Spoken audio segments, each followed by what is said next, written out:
Okay, we're live. I always wait for the little red signal there. Hello, There it everybody. How are is. you? Welcome in. You are listening to the Oracle Talk Radio Network. I am Michael Anthony, and this is America Disclosing, Uncensored, What's in the Skies. Karen, you're in the skiff with me. And what's really fabulous about this is the new direction you've taken. And you have. But first, let's touch on your book just a little Okay. bit, if you don't mind, because a lot of people know who you are, and I'm going to put out another description at the end of because we want to do whatever we can here, me as a person, for people to wake up and know that you have this phenomenal book out there, Stolen Seed, Evil Harvest. Did I say that correct? You did. That's perfect. Last Thank night I you. had some mistakes going, and I was like, What? "Wow, Oh what no. a bad night." Okay. But anyway, it's your true account of a lifelong alien abduction scenario, and there seems to be, from everything that you understand and that you experience, an evil alien agenda. Could you explain a little bit of that? Yeah, sure. Absolutely. Thank you. So, yeah, you said that absolutely right. First of all, thank you for having me back, Michael. It's just so good to be here with you. I'm always, Hugs, always thrilled to be here. hugs. It's an honor. Yeah.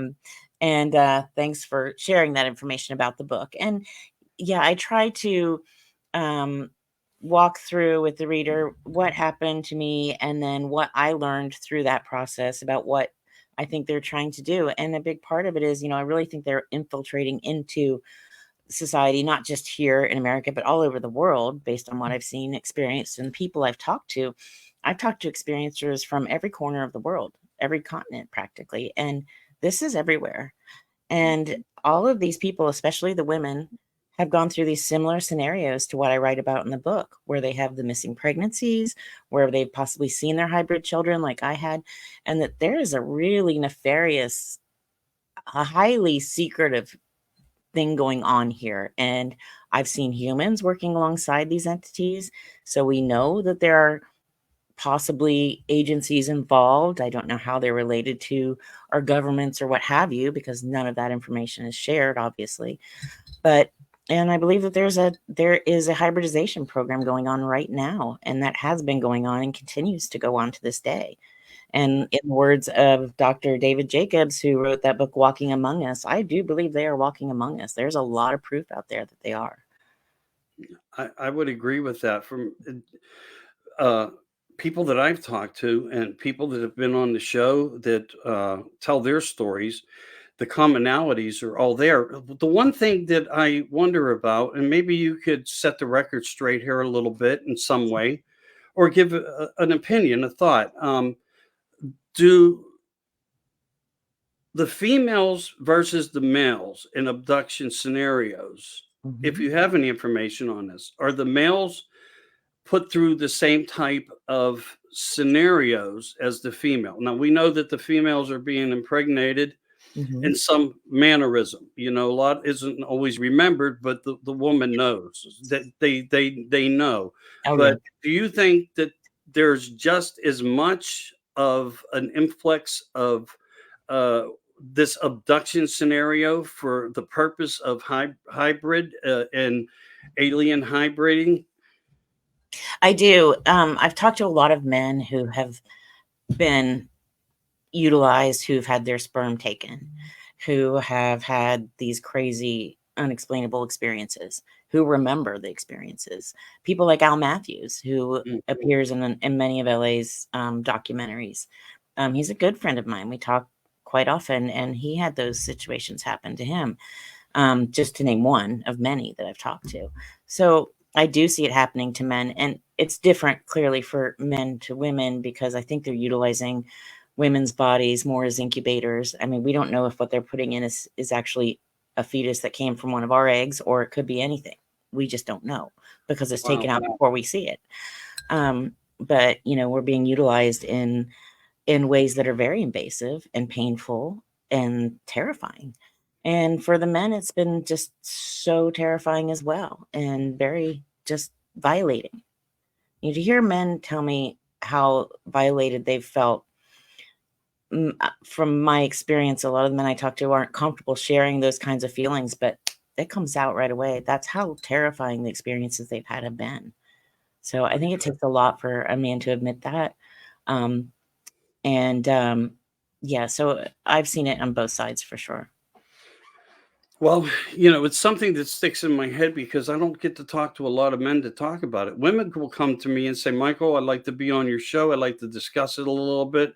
This is who I am. But I don't get that from, Right, because you're trained to be strong and you're trained to be the protectors. And when something like that happens and a man gets violated, I think it makes them feel like they weren't strong enough or protective enough, maybe. And that's hard to that's a got to be a hard thing to deal with and to feel. And that's not the case at all. But I do understand the same way as a woman, we blame ourselves when something bad happens to us. Well, maybe I was doing something wrong. Maybe I put myself out there wrong. We tend to go and blame ourselves. And I think a lot of men do that as well, just because they want to make, men, you guys are wonderful. And I love how men are protective of women and take that role. But then for them to admit that they've been violated, they've been scared. That takes a lot of courage. And I understand why a lot more men don't come forward. right. I wish that they would. I mean, I offer a place for people's voices. It's just, I wanted to bring it up to you just because of the reason that I don't hear Yeah. that part of the scenario, which I believe is factually true. Well, I've maybe I listened to can find some people I can share with you that might be willing to come on your show. We can work on that because I think it would be good for people to hear more men's stories. You've got the Travis Waltons and people like that whose stories are fairly well known, but there are so many more men out there, and I'm sure some of them would be willing to come forward and talk with you about this because I think it's important because we need to make it okay to have these conversations. Because yeah, not only do people say, if you say, well, I was abducted by aliens, immediately they go to, you're crazy, that's crazy, I don't believe in aliens, I don't believe in this stuff. And so then people pull back from sharing because they don't, when you've been through something so traumatic, the last thing you want to have is victim shaming put on top of that. And that's what happens out there. There are people who, reach out to me and say it's demonic delusion or, it's all in my head or it's just a dream. And I'm like, if it was that, that would make it a lot easier, but it's not. These are physical things and physical memories and physical scars and physical ailments. I mean, the number of surgeries I've had alone, So it it's unfortunate that people are put in that situation, but I think it is part of this, overall attempt to squelch the voices that want to come forward and to create a narrative that makes it difficult for people to share the truth. yeah, yeah, and that's why I applaud what you do and how now you haven't misdirected anything, but you redirected your energies and focuses as to disclosure. And like I said, I started to watch them. I'm like, oh, this is phenomenal. This is Oh, what we need. Something to be popping up regular. Because I mean, look, I love Billy Carson. Okay, I don't want him yelling at me. He comes out, he talks about a lot of things, but you're being direct to the point. You're talking about David Grunt, Pittsburgh. Michael's in Pittsburgh. Guess who I know too? But no, I'm just saying we have a lot of connections yeah. of things. But you are doing a remarkable job on that. And I want to, could we just turn there for a minute? Sure. Like with everything that you're now putting out through TikTok and other ways, and you're on fire, and we're going to get the fire burning even bigger. Thank The you. best that I can to help with that is some of the things that you've been sharing that I've seen. I'm trying to share, reshare, and all these things. What is sticking out with you right now on where we are in this moment in time that could be the focal point of the 2024 disclosure? Is anything at that point?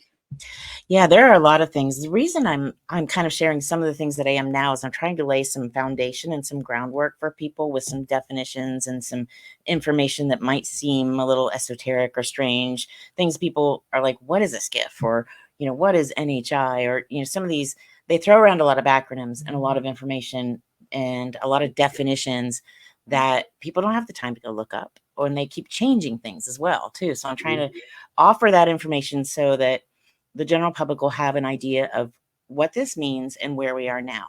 Because we're coming up in election year, and we're also coming up on the second congressional UFO hearings or UAP hearings, which is historic, but it's conveniently tucked right in there about 2 weeks post-election, about a week and a half.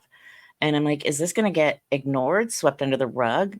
Whatever comes out, is it going to be overshadowed by whatever chaos or confusion ensues post-election? I mean, there's going to be a lot of different press coming out at that time. So I'm trying to shine some light on the fact that we may get some interesting bits of disclosure, because whether they like it or not, we're at a point in time where more and more is being caught on camera. We all have a camera in our pocket all the time, practically.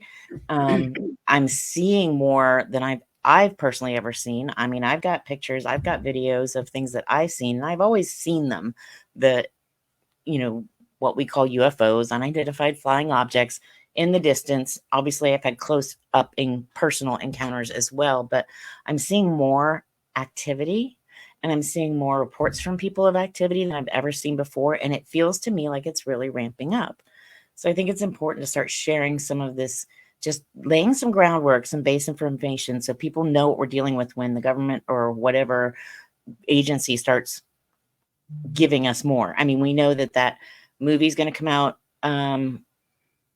next year, I think, the one that's about the with all the go fasts and all the different ones that they're trying to replicate. And there's a possibility that they'll be flying that thing around to show off how they can replicate these vehicles.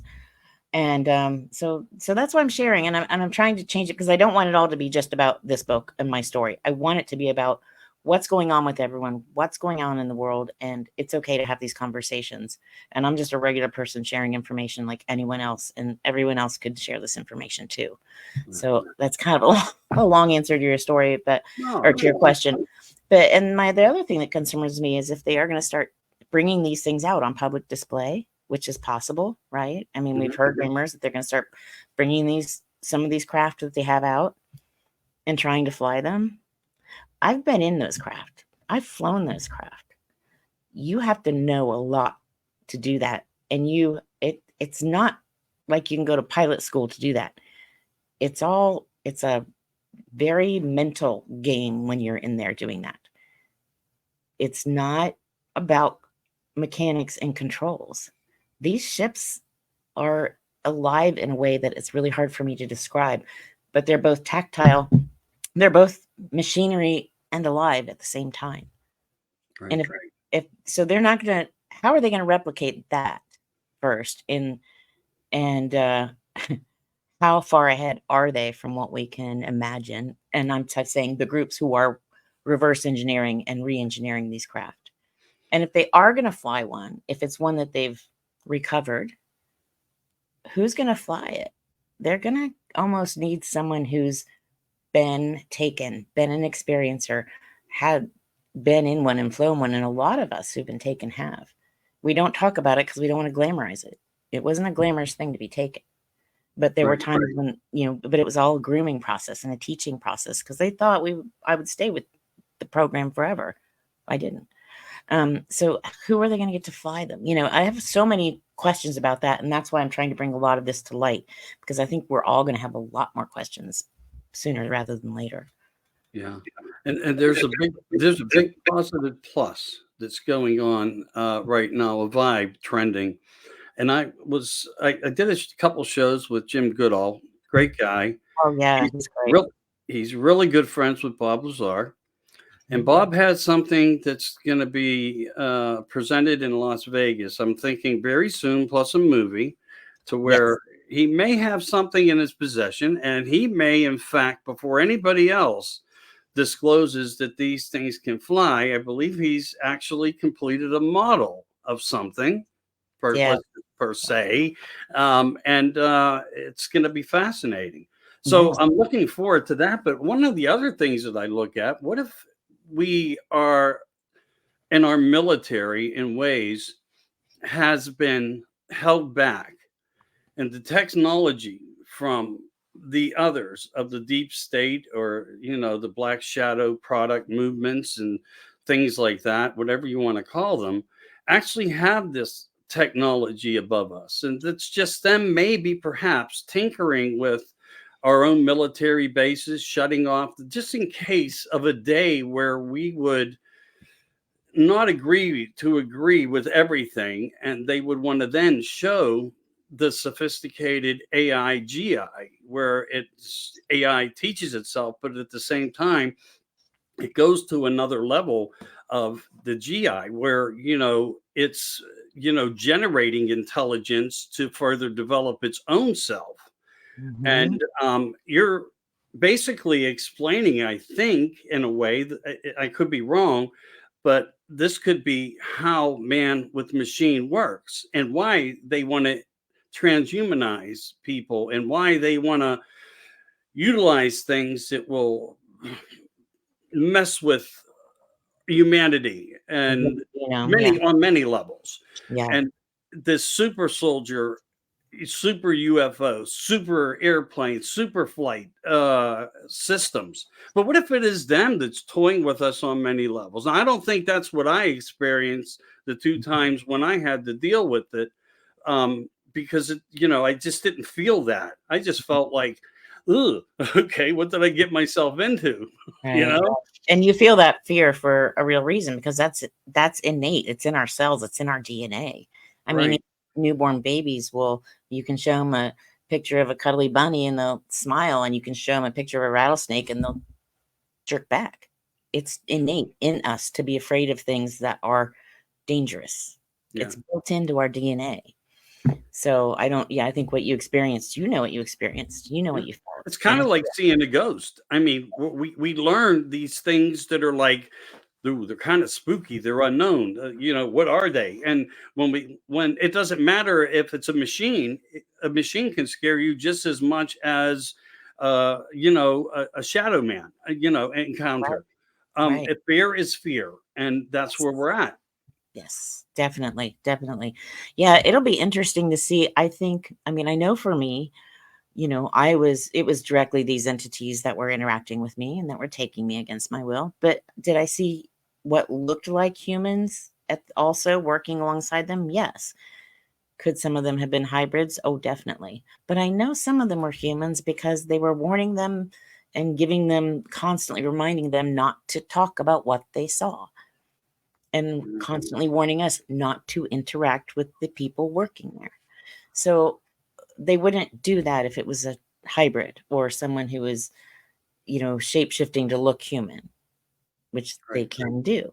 So I think that, and as far as what agencies and what groups are working on what and interacting where, I mean, again, it's what we know. It's spread out across so many different agencies and so many different private companies and private groups that you'd have to get everyone together to put those pieces together.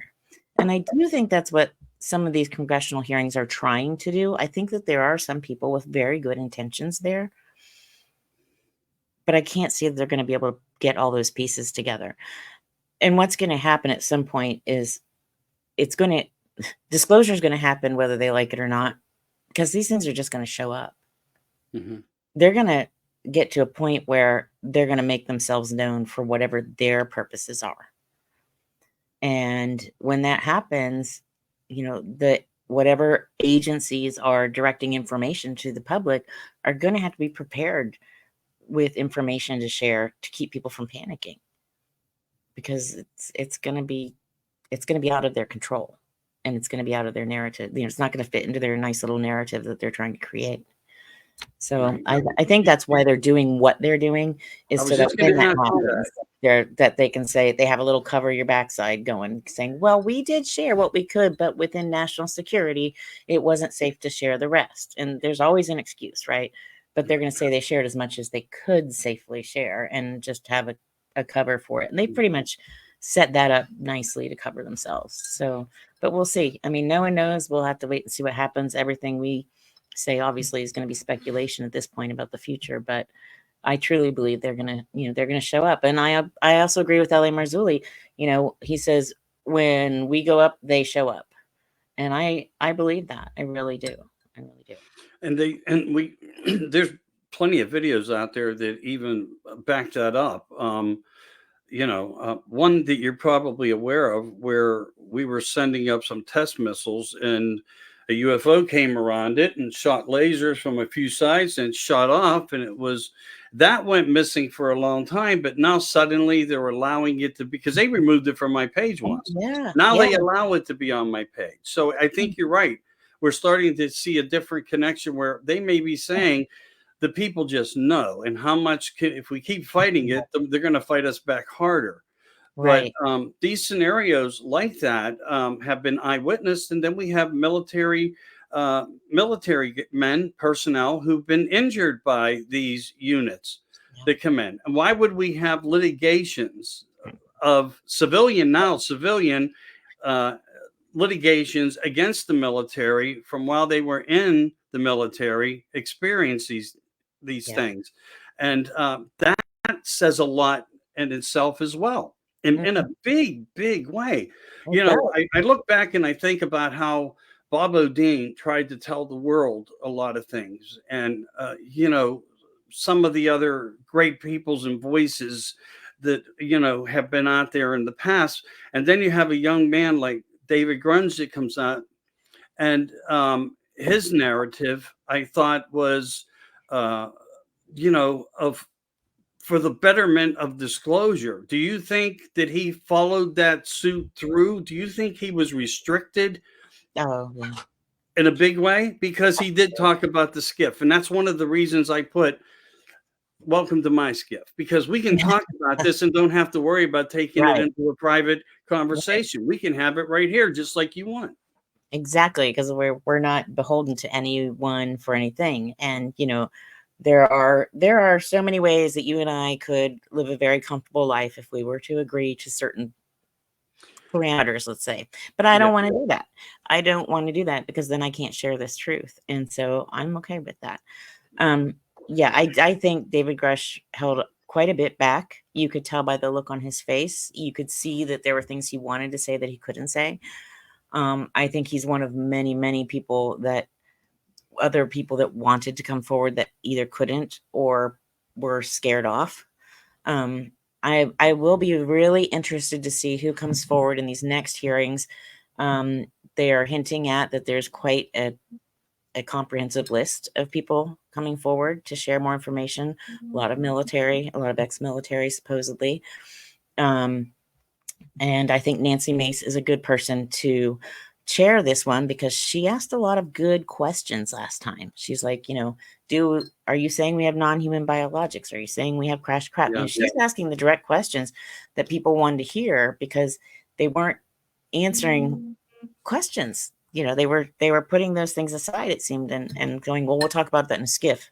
But she was managing to get some answers at least. So I think that'll be interesting.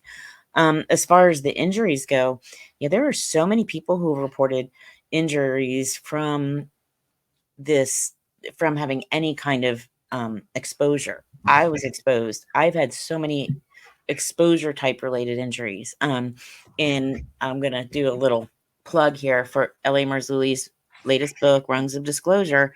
The chapter in my book about the acute and subacute anomalous effects is a government report that's part of the name of this very long named government report about the effects of being in close proximity that they released, that they verified, shows all these different science injuries and symptoms. And I list out the list, and I said I was going to highlight which ones I had, but it was easier to just say I just don't have these four, because so much of it affected me, and so many other civilians that we can't come forward with our injuries because we're civilians and we weren't part of an official program. We were an unofficial part of a program. So, but still, it validates what so many of us went through.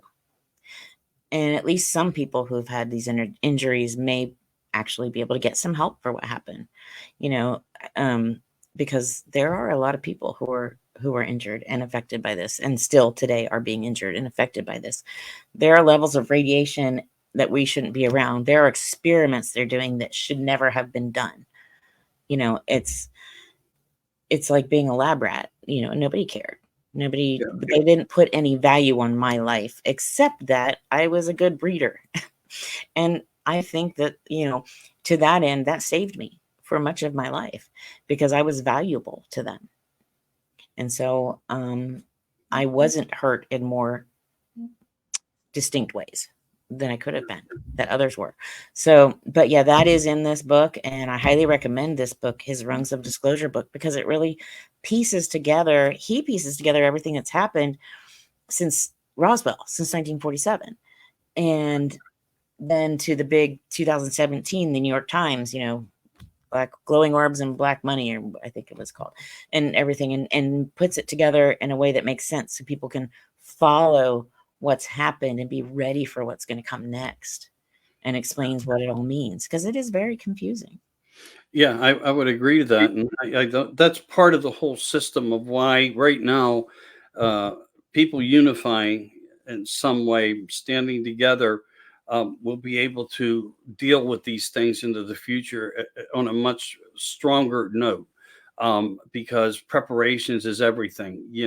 When we look at how we have to live day by day with the expectations of anything could happen, and especially if something of that nature so big, that element to happen, yeah, you're absolutely right. It would be in a way there would be mass hysteria, and in another way there would probably be people out there like me saying, I told you so, I knew you were there. And I don't want to make a joke about it, but I think there's going to be people dealing with it, as they deal with it differently.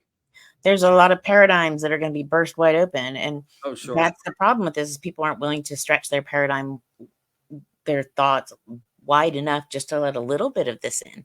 So when it just hits them in the face, it's going to be shocking. And I think that's why they're doing these congressional hearings.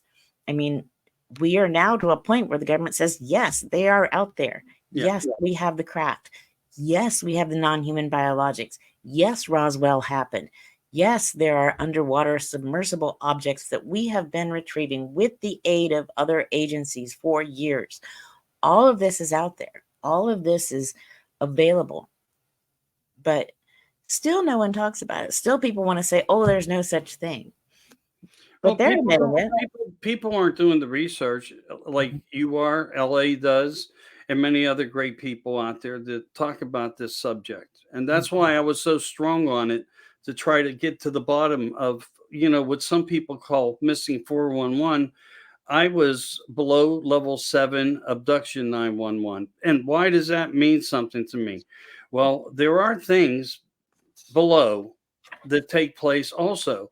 And some of the things that I found out in the earlier parts of researching, and they're so sci-fi, it's almost unbelievable. But that I was able to find out that they would take children with Down syndrome and cosmetically alter their appearances to look like aliens, to utilize against other countries, to make it look like we are in contact with them. Look at them, they're right next to. They would release these little short video films and clips, but a lot of people didn't know that they were actually mutilating children to have a certain appearance. And these things were happening. It connects back to Montauk and some of these other dark, nefarious agendas.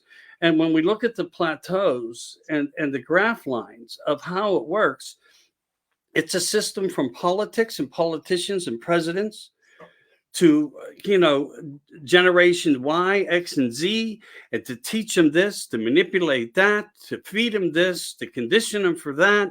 And then they handpick certain people. And in many ways, hypnotic suggestion, and different types of scenarios, putting them through, creating them for a different aspect.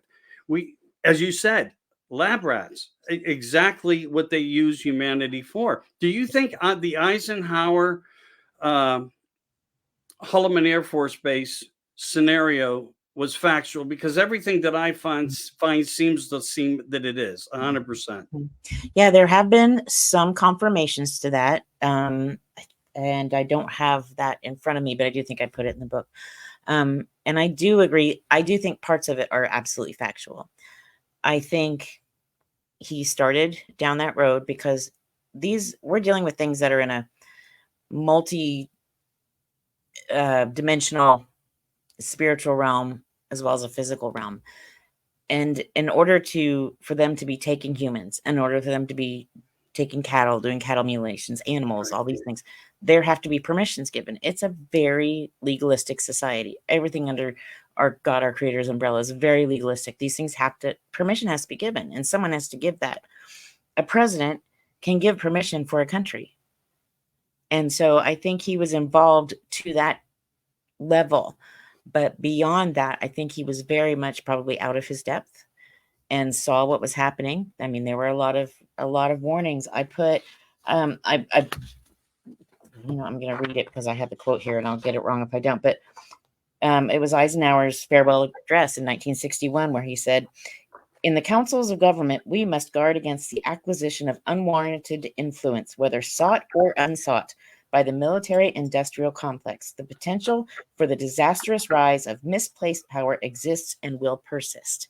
And he was not wrong. I think he saw a lot more than he was ready for. And I think it was shocking to him. And he saw what was going to happen, and there was nothing, it was out of his control. There was nothing he could do about it. So I do think some of that is absolutely accurate, but I think there were a lot more people involved. I think it had started before that, and it was a much more complex scenario. But I do think once we started messing around with the atomic energy and the atomic bomb and things like that, they got a lot more involved, because there seems to be something about that signals a paradigm shift in their ability to be able to interact with us. If we wipe ourselves out, we're no longer here for them to get to. And it also, I think, has a lot biblically to do with things that are all through the book of like Daniel and Revelation and Genesis that people don't like to talk about, that are just very revealing to this. So yeah, I think there was a lot to that. It's interesting, there have been a few congressmen who've come forward from that era and kind of made deathbed confessions that, oh, that happened. I don't believe he had a toothache and disappeared for 3 days. I do believe he was involved with that. Yeah.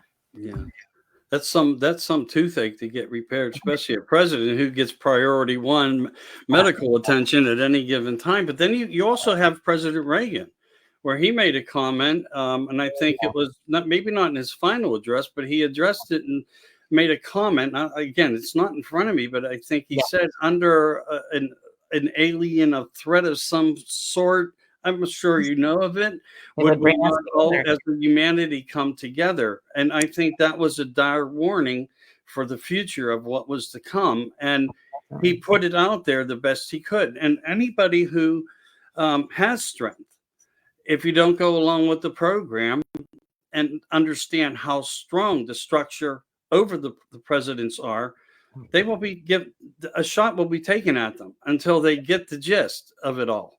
Exactly. I mean, look at Kennedy. He wanted to release all that information. He wanted disclosure then. We could have had disclosure in 1963 or whenever. But obviously, that was not. They were not agreeing to that. Maybe because they didn't groom the shows they were showing us, like My Little Martian and things like that, and we would have misinterpreted the factuality of how sophisticated this other Rome and things are within it.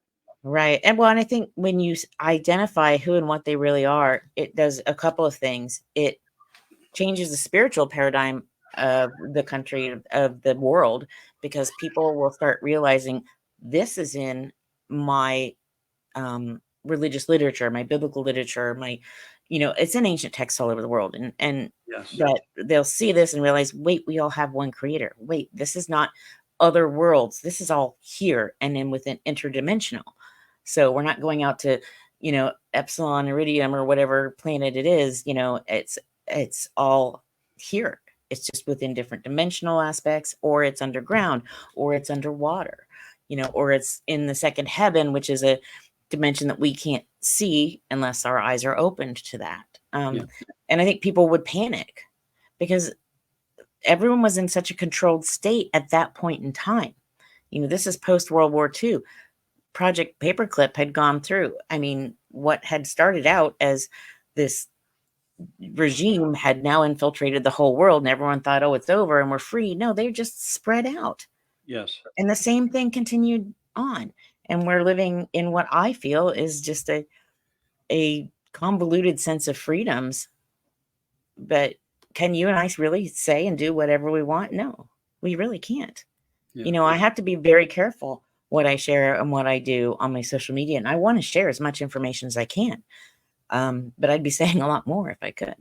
But I don't want to get shut down, because if I can't share with people, then that's another avenue of information that's going to be lost.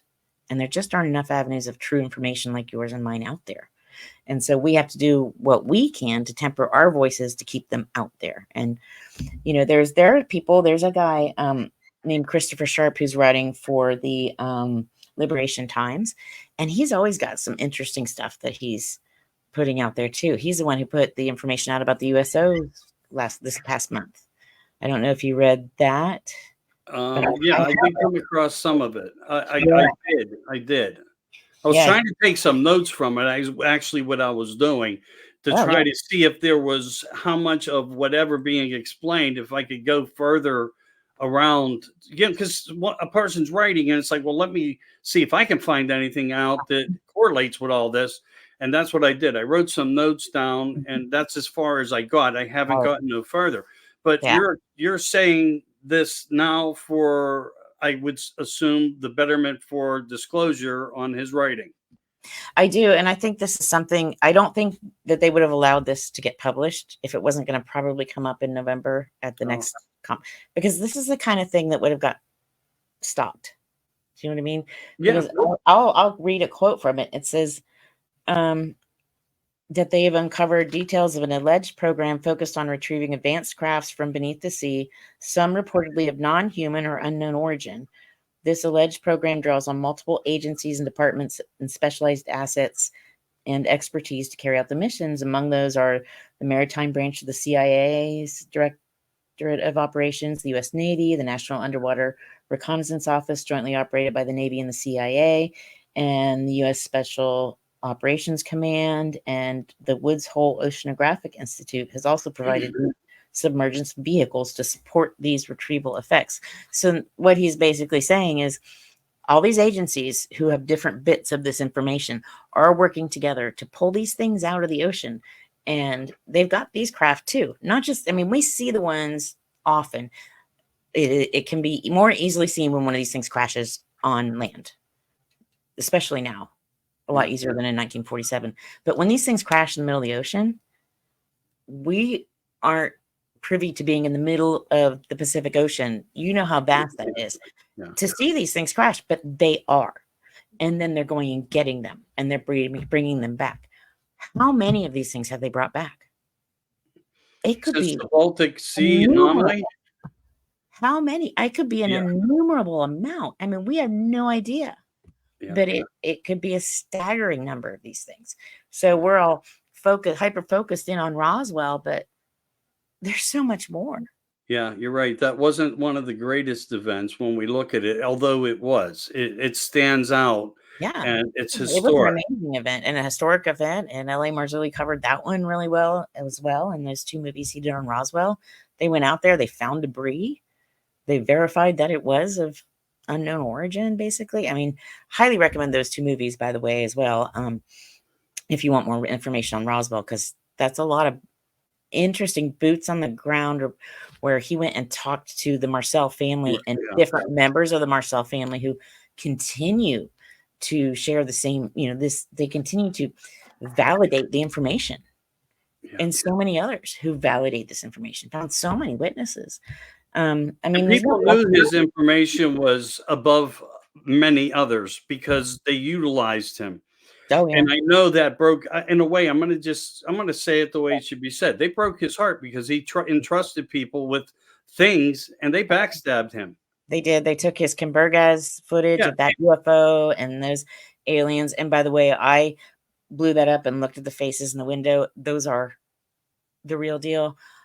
I had a real panic attack the first time I looked at that, watched that video, and then really looked up close, because I can always tell, most of the time, the real from the fake. And that one just really was hard for me, but it is in the Watcher series. If y'all haven't seen it, that is the most close up reel that you will see of one of these craft and the occupants of the craft, and they're working on a person in that craft. It's startling. And it was the late Dr. Roger Lear gave that footage to him, and then other people lifted it without permission and didn't give him credit. Same as with Emil Jewick and his implant that was taken. It's patient 17, and that was LA's footage. And then you get the debris he found in Roswell, and then a local paper picked that up and didn't give him credit. It's crazy. I mean, but when you're over the target and you're doing the work, that's what's going to happen. And it's meant to discourage. It's meant to make you stop doing what you're doing. Trust me, I get that so often, and I'm like, oh, but it's okay, because he knows he's got to keep getting the info out like you do and like I do, and so many others who are just bravely pushing forward, no matter how many times we get slapped down. Sorry for my soapbox here, folks, but we just have to keep getting up and keep trying, because no one else is going to do it. You're absolutely correct. And, some of us are going to do better, but it's not about who does better. It's about who stays stronger through this fight. And that's how I look at it, because every day I know there's a risk. If I post something, somebody's going to be objective. I don't care about their objections. That means literally nothing to me. Let's talk like we are now as human beings. And if you want to discuss something, debate it and bring up a scenario that you think may be valid, that, shows prudence somehow. But people don't do that. They're not willing to do that. They just, but again, it's a big failure, for whatever reason, has just come over us. And again, I don't have any fear of trying to move forward the best way I can. And as you said, sometimes you can't say everything, because I know when I started to try to tell people, they basically thought I was nuts, but now they write me and say, oh my God, I owe you an apology. And it's like, well, thanks for waking up. You don't owe me nothing. I don't, because they don't. It's all you wanted, right? Is for them to wake up, and that's if one ear hears and it worked, that's like reaching 1 million people, because it will have that type of repercussion, And to me, where in a good way, where it trickles, the domino effect does take off, and you've done remarkable with LA, of course, and many others that are no longer with us. Like when we look at Lieutenant Corso and how they were, dispersing to individual companies for reverse engineering purposes.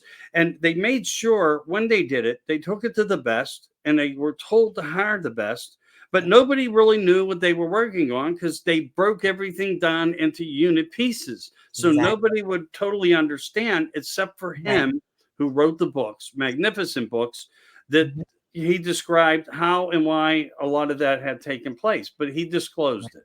Right. He wrote The Day After Roswell, right? Yeah. One of the books. Yeah. Okay.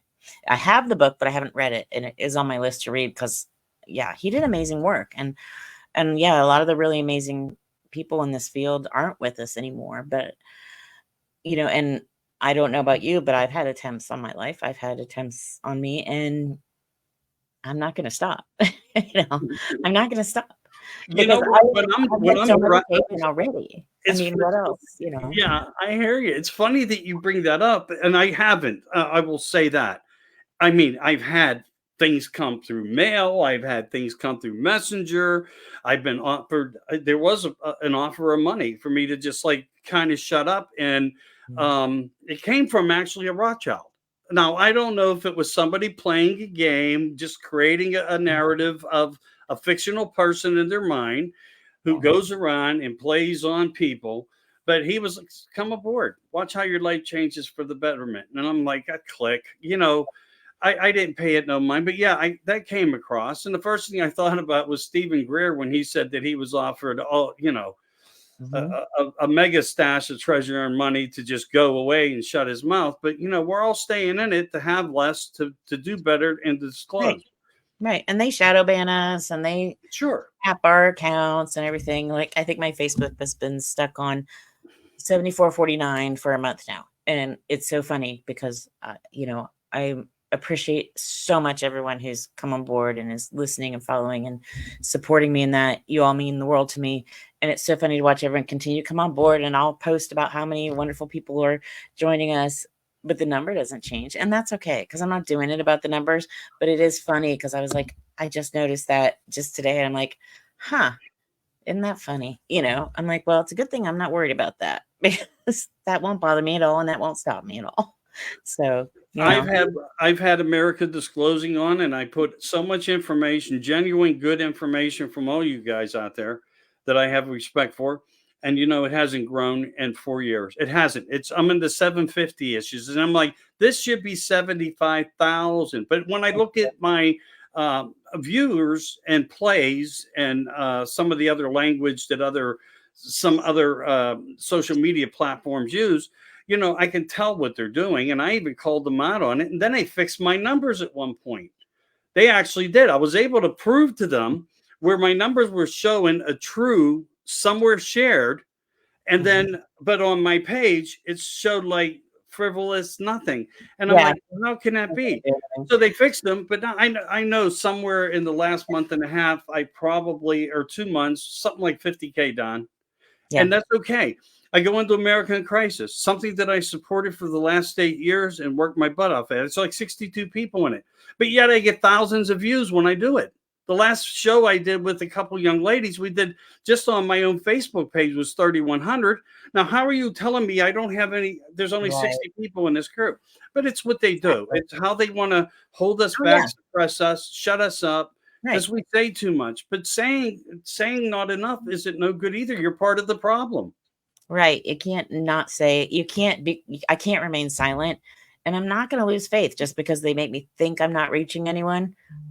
I'm going to keep talking, and I'm going to keep trying, and I'm going to keep praying that I reach that one person who needs to hear this today. That one person who needs to hear, you're not alone. You're not crazy. There's a lot of us out there who've had this happen. We're okay. We can get through this. We can heal through this. We can move on through this, and we can all help others through it too. And we can find the positive. We can find the silver lining and not let all this just ugliness drag us down. It's really hard. A lot of us who've been through this have had suicidal thoughts and emotions, have had very difficult times. And anyone who's had anything like that, please, there are so many hotlines and websites to reach out to someone. Don't ever, ever give up. You're worth so much more, and don't let anyone tell you you're not worth it, because you are. I made a deal with God that every time I felt down like that, I would pray. And every time I do, he lifts me right back up and finds a way to show me how much he loves me immediately. It's amazing. It's a miracle. I've had, God just wants to bless us and help us through this stuff, because this is tough stuff. I know for anyone who's been through it, like you have, like I have, we understand just how deeply emotionally scarring it can be. And that's why when we see these things happening, these congressional hearings, or when we see these people being pushed down who are trying to share the truth, it is just so upsetting, because this is doing real damage to people, and we need to share the truth about it so that people can heal. We can't heal if you keep telling people they're crazy, because this is not craziness. This is true. This is happening to so many people, way too many people. When I speak at events, I'll say to the people, if you've had any kind of a supernatural experience, just raise your hand. Almost the entire audience always raises their hand.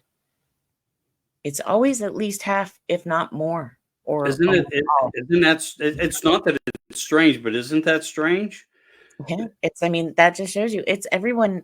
We all see it. We've all seen it, experienced something like it. Most of us have. So they can't keep saying, oh, it's not real. We're not going to keep believing the false narrative that keeps getting pushed at us anymore. And that, again, I think is why more and more disclosure has to happen, because people are waking up, whether they like it or not. People are waking up to the truth. The truth about so many different things, not just this, but that there is just a wealth of cover-ups and lies and things that they can't hide anymore, that we're seeing through. We're waking up, we're seeing the truth, and it's not pretty. Well, it's a fascinating world when you do fascinating work, and you do. And many of us are trying, of course. And, hats off to everybody out there that's doing it in a different way. I want to say that clearly to Oh, the definitely. audience and the radio world out there. I mean, you may be going through this. Don't think there's not a place for your voice. Contact one of us. Oh, Uh, definitely. we want to hear from you. We may be able to give you better direction in some way, or I'll not shove you off, but I'll point you into the right direction of where you need to go, because everybody's dealing with things in a different way and different subject matters of it, because it's an enormity. So stay strong, everybody out there, no Yeah. matter where you are on this planet.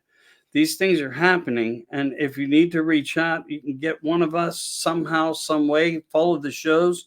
Uh, Mhm. will help you. One of the things that's fascinating that you were talking about, though, on the water and so forth, and under the water crash retrievals, the Mhm. thing that lit the fire under me was the Baltic Sea anomaly.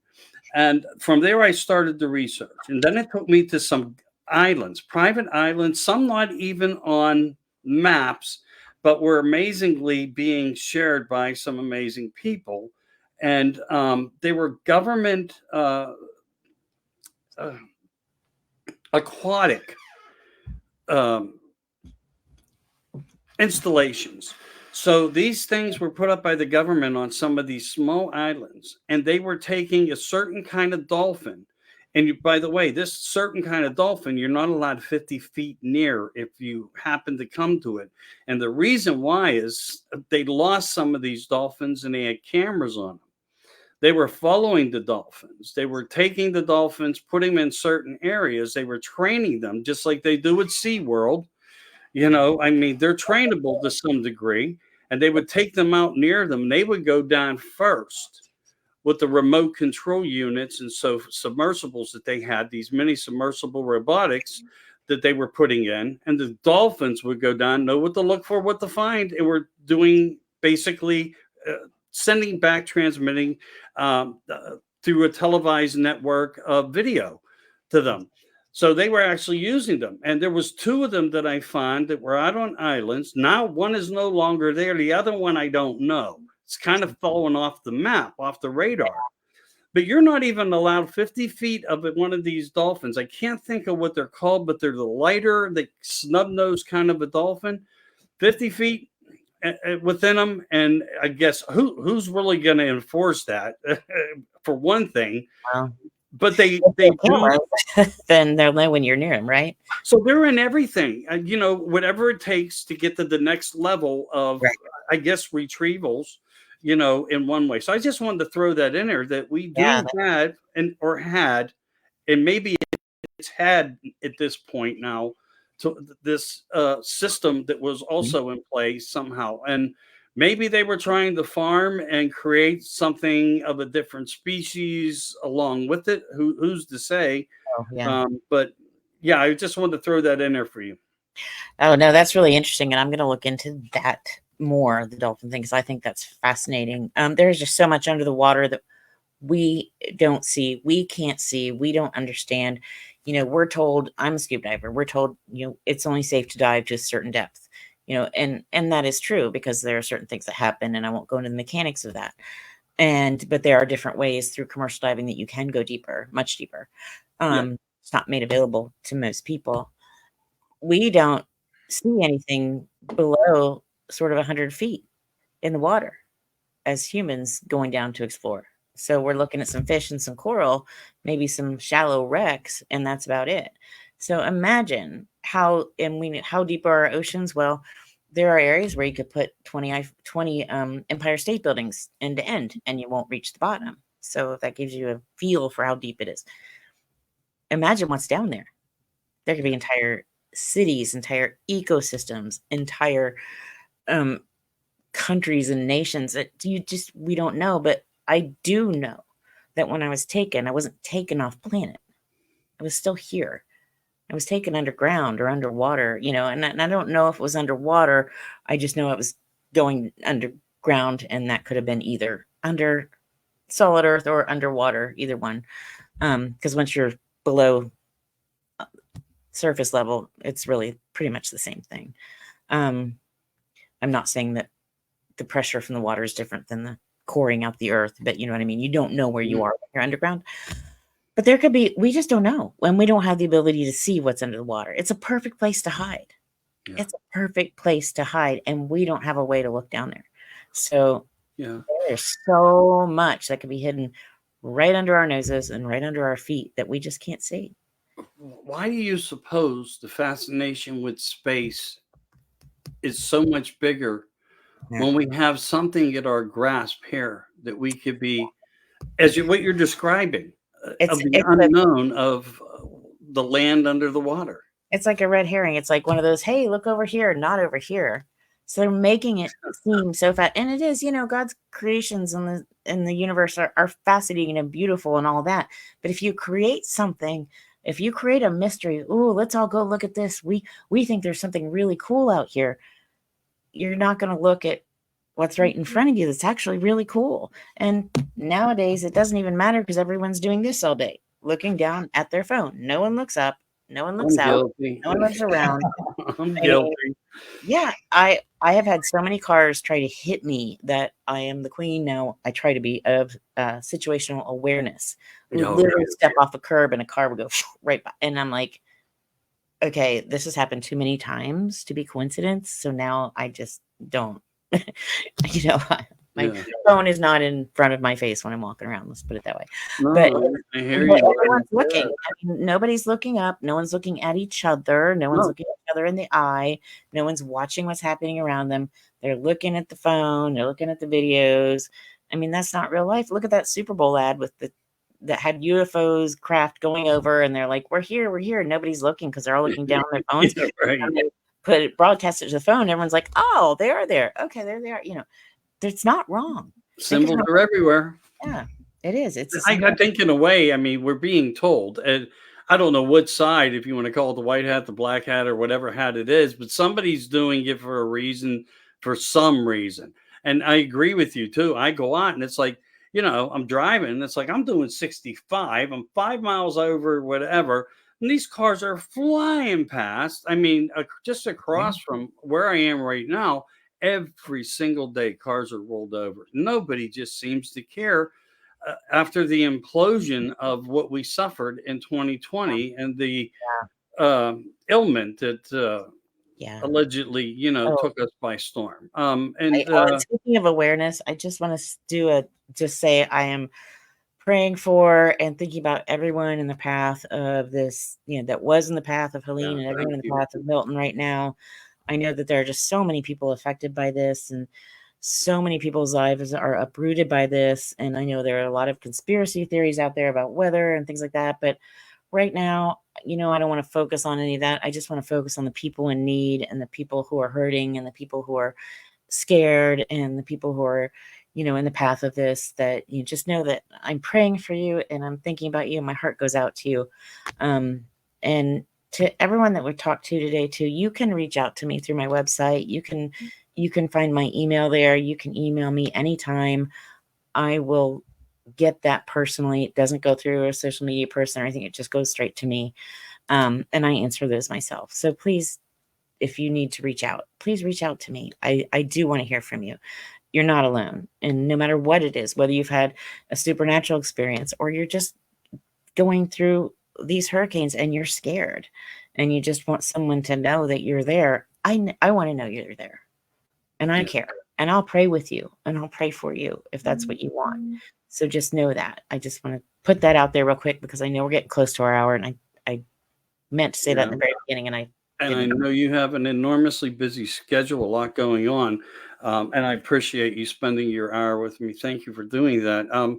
You did say, though, at the beginning, and I don't know if we actually covered it. You can just tell me if we did or if we did. You said there was something you did want to try to get out. Do you feel that you did that today? Or was there something more?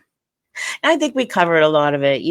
There's always so much out there, and I write for L.A. Marzulli's monthly newsletter. I think it's like $2 a month to subscribe, $12 a year, $24 a year, something like that to subscribe to that. I highly recommend it. There are so many amazing writers, L.A. himself, Vicky Joy Anderson, Mondo Gonzalez, just to name a few. So many, I could go on and on. Fritz Zimmerman writes for that one too. So, and I try to share as much of this type of stuff as I can in that newsletter every month too, because I can't get it all out on social media, and I'm not allowed to necessarily put it all out there too, because we do have limitations. So I highly recommend that, or just reach out to me if you have questions about things like this, and we can get together again and continue to share too, because I know there's going to be a lot more coming out, especially after the November congressional hearings. I think that's when we're going to have some really interesting conversations to be had. I hope these go forward. I hope they actually happen, and I hope we get some good whistleblowers, because we need to know. The people deserve to know what's been going on, even if it's just a little bit more. Right. It validates people like you. It validates people like me. But that's not why. It's because there are thousands and thousands upon thousands of people out there who feel alone, confused, and just lost because of these things that have happened to them. And the more confirmation that we get, the more validation that we get, is going to help people to begin to heal from this, because it is something that you really do need to heal from. Yeah, I would agree. Thank you. That was beautiful. I mean that. That was beautiful. Well, thank you for being here. I do appreciate it. And it's kind of like exit stage. I hate to see you go. I'm going to give you a big hug. I don't know if you can feel it, but there's my energy for you. I feel it. Yeah, Thank I you so feel it. much. I wish we lived closer, because we'd hang out all the time. You wouldn't get rid of me. I'd be bringing you over that potato casserole. Oh my gosh, I was so hungry after I saw that. I was just like, oh no, and now I need to go eat. But no, if you're in my neck of the woods or I'm in yours, we'll be together, and we'll do a live broadcast together. So I know that'll happen. Maybe we can get up to New Hampshire or something together sometime. That would be cool. Okay, cool. Appreciate it. Some of these cool sites, Yeah. So I appreciate you so much. Thank you for doing this. And we'll be too. in touch. And you know how to get me. I'm going to work on that for you this weekend. That other thing we spoke about. I promise I will do that. And for everybody out there, Karin Wilkinson, beautiful person. Please check into her book if you don't know anything about it. It was called Stolen Seed, Evil Harvest, a true account of a lifelong alien abductions. And you're remarkable. I don't know how you get through, but you tolerate so much to work for humanity. Hats off to you. Everybody out there, you've been listening to the Oracle Talk Radio Network. I am Michael Anthony. This is America Disclosing, and what you've been listening to is What's in the Skies from Within the Skiff right here. Thanks for joining us today. We appreciate you all. Like and share. And remember everything that the young lady said. It pays to know.